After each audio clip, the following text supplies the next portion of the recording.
Look closely at the structural skeleton of a Porsche 911. The vast majority of its engine mass sits completely behind the rear axle. In conventional automotive design, placing the heaviest component at the extreme rear is a mechanical liability. It occupies the space needed to install a deep aerodynamic rear diffuser and introduces a severe pendulum effect to the vehicle's handling. When the car turns, that dense weight naturally tries to swing outward, making the chassis prone to volatile oversteer. Yet on circuits around the world, this specific layout consistently posts faster lap times than mid-engine competitors. Consistently winning requires engineers to develop solutions for the limits of mass, the forces of momentum, and the resistance of air.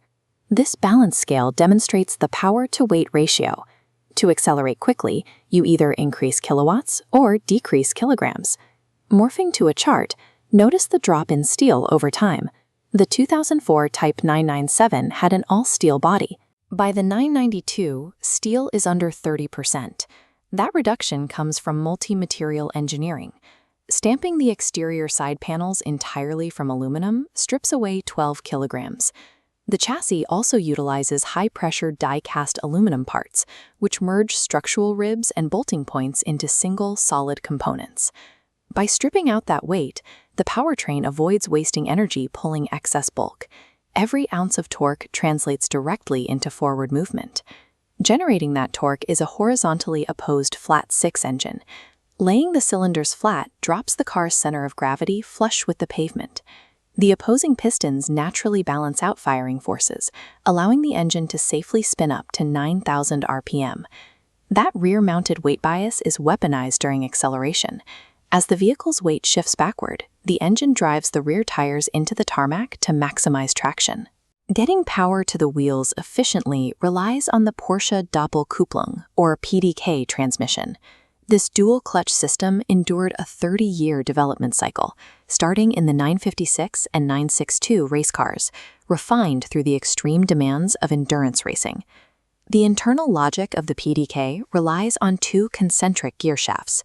Watch the sequence here. As the green shaft engages the next gear, the gray shaft simultaneously disengages the previous one.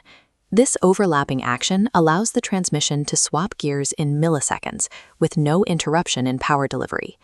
Eliminating the drop-off between gears ensures the engine never stops pulling, keeping the car closer to its peak theoretical acceleration curve throughout the entire sprint. This vector diagram highlights the classic aerodynamicist's dilemma. To achieve top speed, a vehicle requires low drag, but to take corners at high speeds, it needs intense downforce. These physical requirements are in constant competition. Porsche Active Aerodynamics solves this conflict dynamically. The 992 Turbo cycles through 8 distinct configurations on the fly. During hard braking, the rear spoiler rapidly tilts upward into its most aggressive angle, catching the wind to slow the vehicle. The peak of this philosophy is found on the 992 GT3 RS. Its aero package produces 860 kilograms of downward pressure at 285 kilometers per hour, triple the downforce of the standard 992 GT3. Complementing that downward air pressure is the vehicle's mechanical grip. By adapting a double wishbone front axle from their 911 RSR race cars, engineers mitigated the lateral forces acting on the shock absorbers for more predictable cornering. Between active aero and mechanical suspension, the 911 forces the air trying to slow it down to pin the tires to the track. Managing mass, momentum, and air does not happen in isolation. The entire architecture is governed by a centralized chassis control unit, known as the EFP3K+. This system brain processes central vehicle data and shoots synchronized commands out to the engine, the active aerodynamics, and the suspension. Because these systems are linked centrally, they react with minimal signal propagation delay. These systems firing in unison keep the tires at their precise threshold of grip.